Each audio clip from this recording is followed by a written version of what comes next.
Hey everybody, John Campea here.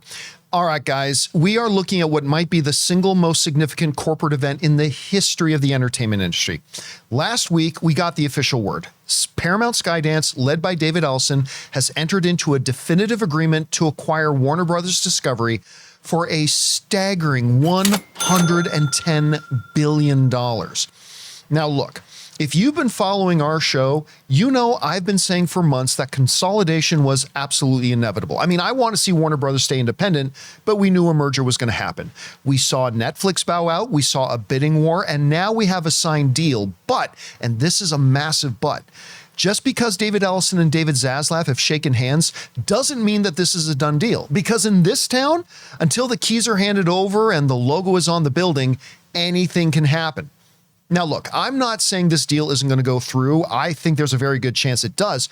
But I also want us to be very aware that it is also a very real possibility that it doesn't.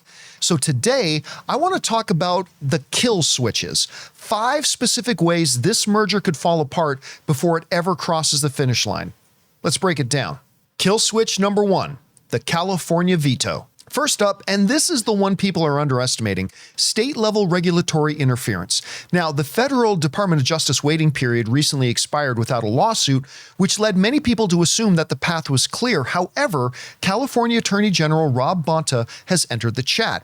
Bonta recently told the press, "As the epicenter of the entertainment industry, California has a special interest in protecting competition."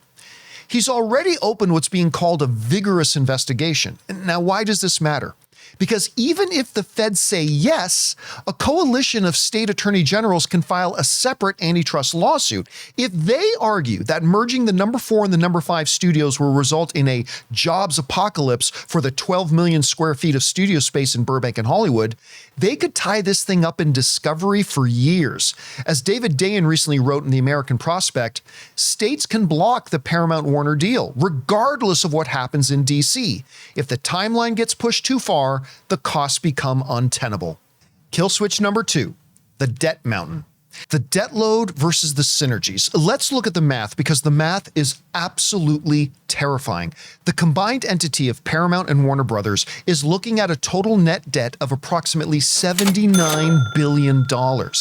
David Ellison is promising $6 billion in cost-cutting synergies, but here's the problem. Financial analysts are looking at that number and saying, how?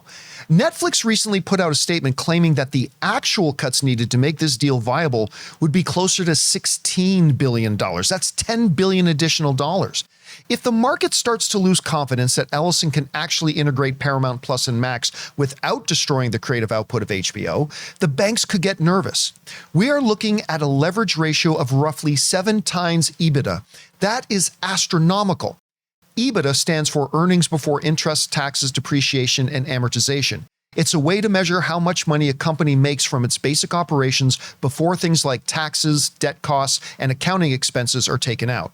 If interest rates tick up or the ad market continues to soften, the financing, which is currently backed by the Ellison's family and Redbird Capital, could become so toxic that the winner's curse sets in, and they decide that $7 billion regulatory breakup fee is actually cheaper than finishing the deal.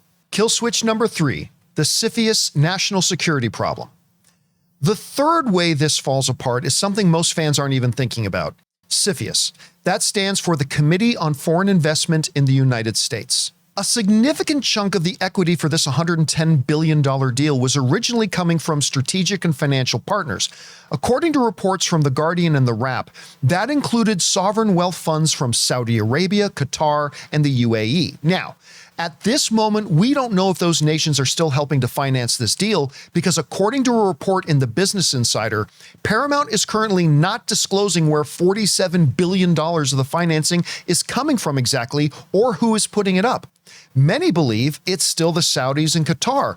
But listen to me. The U.S. government is incredibly protective of who owns the pipes of American information. We are talking about CBS News and CNN falling under the same corporate umbrella. If the government decides that having Middle Eastern money behind 2 of the largest news organizations in the United States constitutes a national security risk, CFIUS can block the deal, period. No appeal, deal over. Kill switch number 4, the March 20th shareholders vote. The shareholders. Mark your calendars for March 20th. That is the date that Warner Bros. Discovery shareholders are scheduled to vote on this merger. Now, on paper, $31 a share in cash sounds great, but don't forget, if the deal doesn't close by September 30th, a ticking fee of 25 cents per share a quarter kicks in. While that sounds like a win for the shareholders, it actually adds pressure. If Warner Brothers stock starts to climb on its own, or if a rogue investor group decides that Warner Brothers is worth more as a standalone company, or under a different suitor, like say Netflix comes back and gives another bid, they could vote no.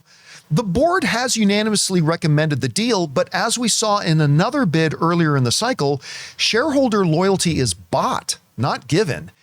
If the sentiment shifts towards we're selling too cheap, the deal dies at the ballot box. Kill switch number 5, international paper cuts, EU and UK CMA.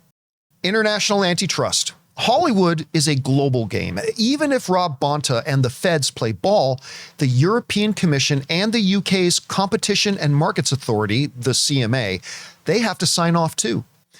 Early reports from Fine Day Radio suggest the EU might be okay because the combined market share is under 20%.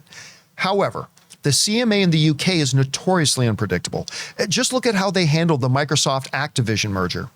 If the UK or EU demands that Ellison divests, meaning he has to sell off parts of the company, massive assets like Cartoon Network, HBO Europe, or Champions League sports rights to clear the deal, the value proposition changes.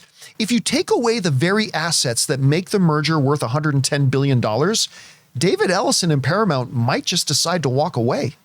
Look, guys, I want stability for both of these studios. I want to see Superman and Mission Impossible both have healthy homes. But we also got to be realistic. Between the debt, the foreign money, the state of the Attorney General's lawsuits, this is a minefield. To be clear again, I'm not saying any of these kill switches will get activated. I still think the odds are that this thing is going to go through as planned. But the kill switches are there. And if any of them goes off, the Paramount-Warner Bros. Deal is absolutely dead. But what do you guys think? Do you think Rob Bonta is going to be the one to kill the deal?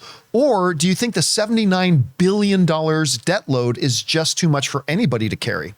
Jump into the comments and let me know your thoughts. Don't forget to hit the like and subscribe buttons to my channel. My name's John Campea, and as always, my friends, thanks for watching.